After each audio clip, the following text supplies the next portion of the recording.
My name's Katie Ostlander. I'm a first-year math major here at Georgia Tech. These plants right here represent a small part of a global food system. We produce enough food for about 10 billion people. Considering our world's population is closer to 8 billion, we must have an amazingly efficient food system, right? Well, our agricultural productivity actually comes with a lot of consequences, whether that be greenhouse gas emissions or land and water degradation. How can we have enough food to feed 1.5 times our population, but hundreds of millions of people still go hungry every day? Today, I'm going to guide you through a nutritional lens of the issues with our global food system to provide insight on a broader topic of conversation. Human Rights and Global Justice at NYU Law School will release a report called Every 30 Minutes Farmer Suicides, Human Rights and the Agrarian Crisis in India. The agricultural sector in India has become more vulnerable to global markets as a result of economic liberalization. The reason we eat food is really partly to get mineral content as well as fuel.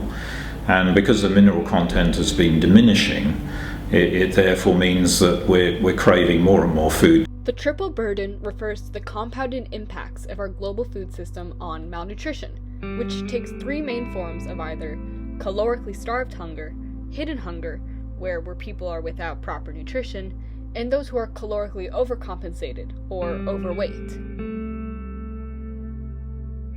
Nutritious food like fish and vegetables are expensive, so they rely on canned goods for most of their meals. Over the last 3 decades, obesity rates have doubled for children aged 2 to 5, and for those 6 to 11, they have tripled. Around 40% of children in the country are stunted, and that number is expected to increase. Processed and packaged foods are rapidly becoming the largest part of food-insecure populations' diet. In Mexico, 70% of all adults are overweight. In 7 years, 200 million Chinese will be obese. Affordable food is energy-dense, but nutrient-poor. In 2014 to 2016, 795 million people suffered from caloric hunger, while that number increases to 1 billion people suffering when you count how many people are suffering malnutrition. 2 billion adults are classified as overweight.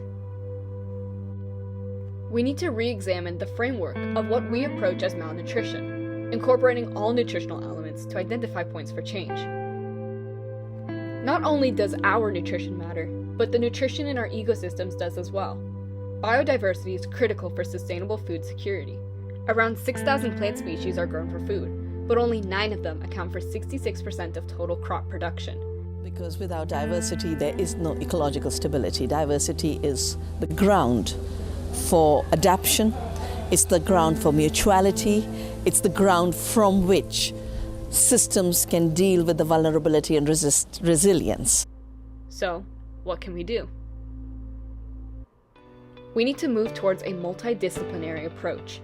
Nutrient deficiencies impair our cognitive development, our resistance to disease, our childbirth risks.